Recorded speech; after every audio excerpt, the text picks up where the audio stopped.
Mohon maaf, bukan tiket lepas hukuman, kata pemuda PAS ketika hentang rapat akhbar Sinchu Daily berkenaan kes kesalahan bendera Malaysia dulu. Tapi saya yakin pemuda PAS masih berpendirian yang sama ke atas kesalahan bendera Malaysia terkini yang dibuat oleh parti mereka sendiri, lebih terperincinya oleh PAS Negeri Terengganu. Memalukan sungguhlah. Macam manalah kesalahan macam ni boleh dibuat oleh sebuah parti yang kononnya terpaling patriotik. Teruk sungguh designer logo ni. Takkan mereka tak tahu pantang larang bendera Malaysia? Urus setia tak cek ke sebelum keluarkan? Atau adakah ini perbuatan khianat? Mohon pihak polis siasat dan hukum pihak PAS. Saya juga nak ulang sekali lagi kata pemuda PAS waktu hantam Sinchu berkenaan isu bendera ni. Dia kata tindakan yang tegas, adil dan berprinsip mesti diambil.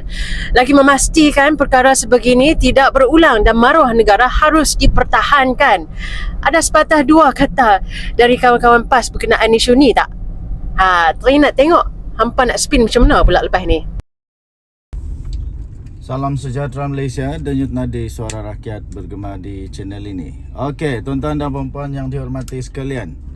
Ini berita buruk untuk penyakau tagar. Penyakau tegar negara Malaysia. Ini berita buruk untuk yang suka curi wang negara Malaysia. Ini juga berita buruk untuk mereka yang masih lagi sekarang ini menjalani proses siasatan, menjalani proses mahkamah, menjalani banyak proses lagi hasil daripada sakau-sakau. Nah, ini juga berita buruk pada naga-naga penyakau, jurung-jurung penyakau. Padan muka. Itulah, waktu buat tak fikir. Sudah buat, baru rasa kena zalim lah, kena dikejami, dizalimi, macam-macam lah, macam-macam. Tapi waktu buat tidak fikir kan. Tahniah diucapkan kepada Tan Sri Azam Baki, Ketua Pesuruhjaya SPRM Malaysia, yang telah diperkenankan semula, diperkenankan pelantikan beliau oleh Agung, oleh Seri Paduka Baginda yang di-Pertuan Agong. Baginda telah memperkenankan pelantikan semula Azam Baki. Ini jangan kata pula ada agenda apa semua. Kamu jangan pula pandai-pandai fitnah Agong pula. Ini ramai orang nanti fitnah. Ada pemfitnah ni, pemfitnah tegar, dia tak peduli, sudah tahu. Macam dululah kes yang di Pertuan Agong bersama dengan Perdana Menteri makan di sebuah restoran, pun ada juga walaun yang buat fitnah. Aku hairan betul lah. Hairan betul. Ini memang pemfitnah tegar. Jangan pula pelantikan Tan Sri Azam Baki ini pun ditunggang-tunggang juga, difitnah-fitnah juga. Ini mendapat perkenan daripada Seri Paduka Baginda yang di Pertuan Agong. Bukan senang-senang mau lantik, mesti ada perkenan daripada yang di Pertuan Agong. Jadi ini pelantikan dia yang anda perlu faham, yang kita perlu faham rakyat Malaysia. Pelantikan Tan Sri Azam Baki semula sebagai Ketua Pesuruhjaya SPRM supaya ada kesinambungan, fahamkah? Ada kesinambungan, ada kesinambungan dalam usaha untuk membenteras rasuah. Bukan pasal kejam kah, zalim kah, supaya ada kesinambungan.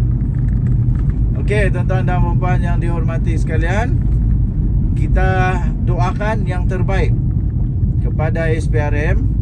Doakan usaha kerajaan Madani ini yang mahu membenteras, mahu, kalau boleh kita terus hapuskanlah, hapuskan kalau boleh lah kan. Kalau boleh, at least kita ada usaha lah.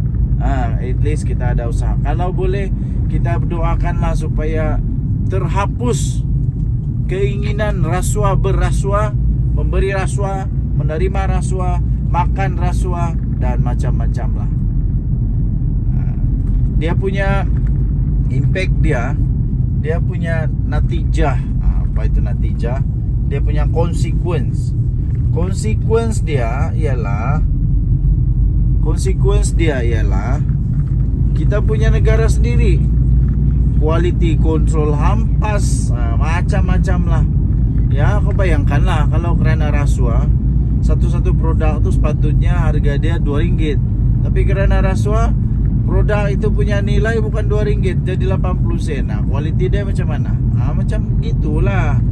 Sebab itulah jangan. Even untuk dapat rasuah bukan untuk poket sendiri, untuk parti kah, itu rasuah, tetap rasuah. Bagi saya rasuah tetap rasuah lah. Jangan makan rasuah.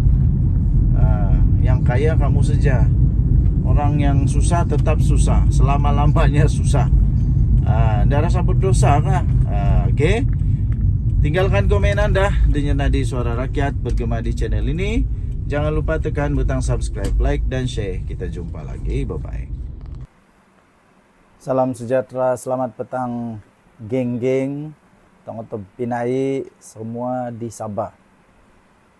Ada satu video saya yang viral tentang Kuskop.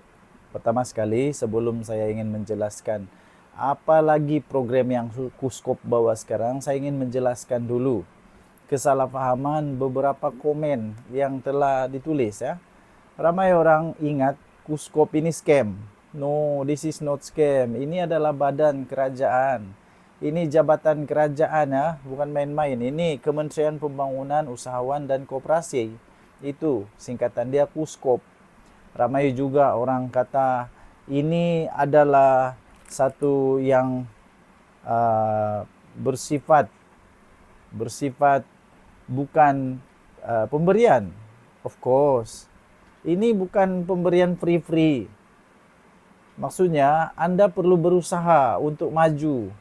Tapi pemberian yang diberikan oleh kerajaan itu ada dua jenis, ya, satu geran, satu pinjaman.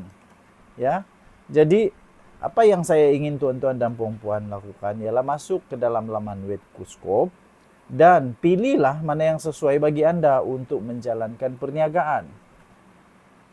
Ramai orang komen kepada saya, oh ingat nih bantuan, sampai bila kita mau dapat bantuan? Sampai bila? Takkanlah sampai tua-tua pun masih dapat bantuan. Perlu usaha untuk berjaya.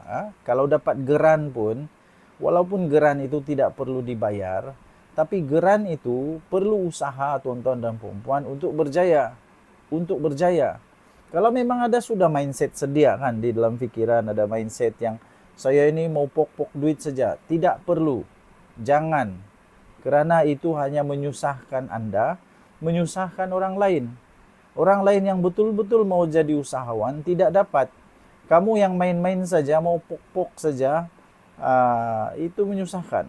Ya, kalau tidak ada pikiran mau berjaya, tidak perlulah. Ini bagi pikiran yang mau berjaya, mau dapat geran, kemudian betul-betul mau berjaya. Itu yang kita mau. Tuan-tuan dan puan-puan yang dihormati sekalian. Pertama sekali kita ingin bersyukurlah, sebab kita ada menteri yang betul-betul buat kerja. Menteri ini bukan menteri Sabah, menteri ini menteri federal, persekutuan. Jemaah menteri betul-betul di dalam persekutuan, yaitu Datuk Ewan Benedict. Beliau memang menteri yang cukup bekerja, sungguh luar biasa. Terbaru ini bukti dia bukan scam, bukan scam.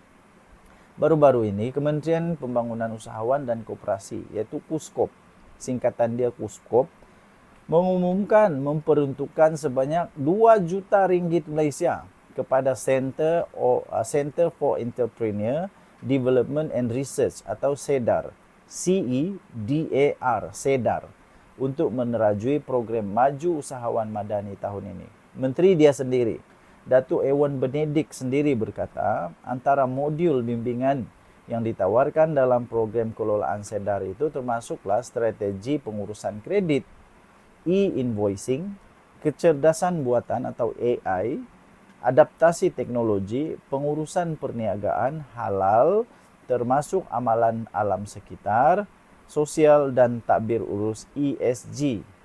Di dalam ucapan beliau berkata kesemua modul berkenaan direka untuk memperkukuhkan daya saing, keupayaan inovasi dan tahap pengetahuan usahawan. Katanya kepada bernama. Sedar adalah merupakan anak syarikat Small Medium Enterprise Development Bank Berhad SME Bank, turut menerima peruntukan 3 juta daripada SME Bank. Ewan berkata tahun ini saja Sedar menyasarkan 3.000 usahawan menyertai program Maju Usahawan Madani di seluruh negara dan setakat ini seramai 1.062 orang usahawan berjaya dibimbing. Daripada 1.062 usahawan itu, 47 adalah usahawan daripada Sabah yang menyertai program Madani PMR 2025 di Tawau. Tuan-tuan dan puan-puan, daripada 1062 hanya 47 saja. Kenapa ada jadi begini? Kerana mindset kita lah. Mindset kita yang suka dapat bantuan. Semua mau dapat free, lepas tu tidak perlu buat apa-apa. Lepas itu pok-pok duit dapat, biarlah. Yang penting sudah dapat duit, tidak apa. Kita bukan mau jadi manusia begitu, tuan-tuan dan puan-puan. Kita mau menjadi manusia yang memberi inspirasi. Itulah yang dikehendaki oleh menteri ini.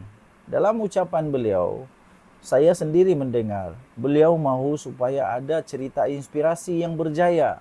Bukan sekadar dapat duit 10.000, 20.000, 30.000, lepas itu terus hilang. Di dunia sekarang ini, 10.000 itu, 20.000 itu, 30.000 itu, satu hari habis, betul, satu hari boleh habis. Tapi apa yang kita mau adalah cerita inspirasi kejayaan. Tuan-tuan dan puan-puan, sampai bila kita mau lihat orang lain berjaya sementara kita ini suka komplain saja. Komplain. Pada masa yang sama hanya berapa ramai saja orang dari Sabah. Hentikanlah komplain. Ambil ini peluang. Ambil ini peluang masuk di laman web Kuskop. Sementara kita ada menteri yang cukup buat kerja dengan baik ini, yaitu Datuk Ewan Benedik sendiri. Datuk Ewan Benedik sendiri berusaha memperkenalkan Kuskop ini ke Sabah, ke Sarawak, ke Semenanjung Malaysia secara fokus, secara khususnya di Sabah sendiri. Beliau di mana-mana beliau berucap, beliau memperkenalkan Kuskop supaya dengan niat yang baik, supaya orang-orang di Sabah mengambil peluang ini. Di luar bandar, di dalam bandar, di tengah bandar, di tepi bandar, di sering-sering bandar.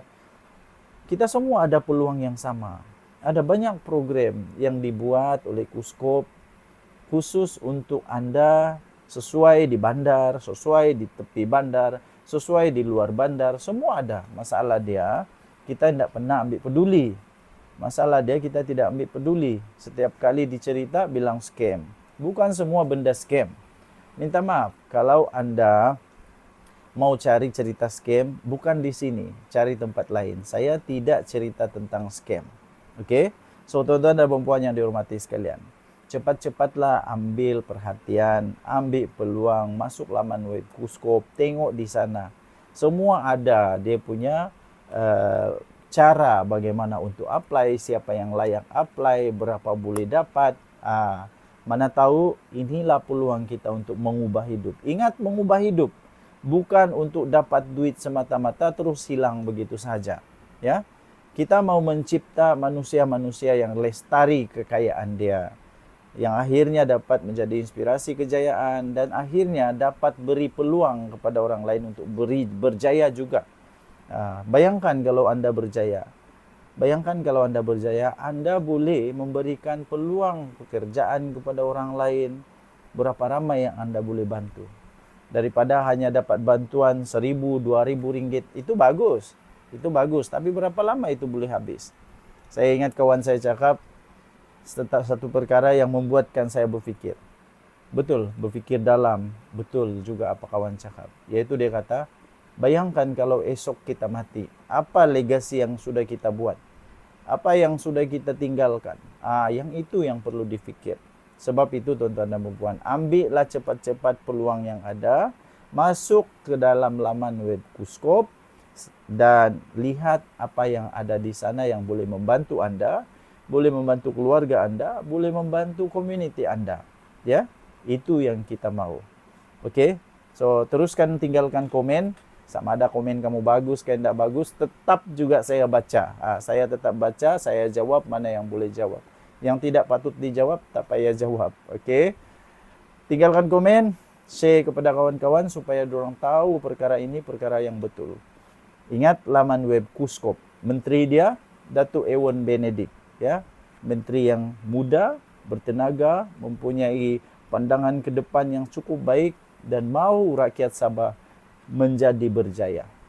Itulah yang saya suka dengan menteri ini. Kita jumpa lagi. Bye-bye.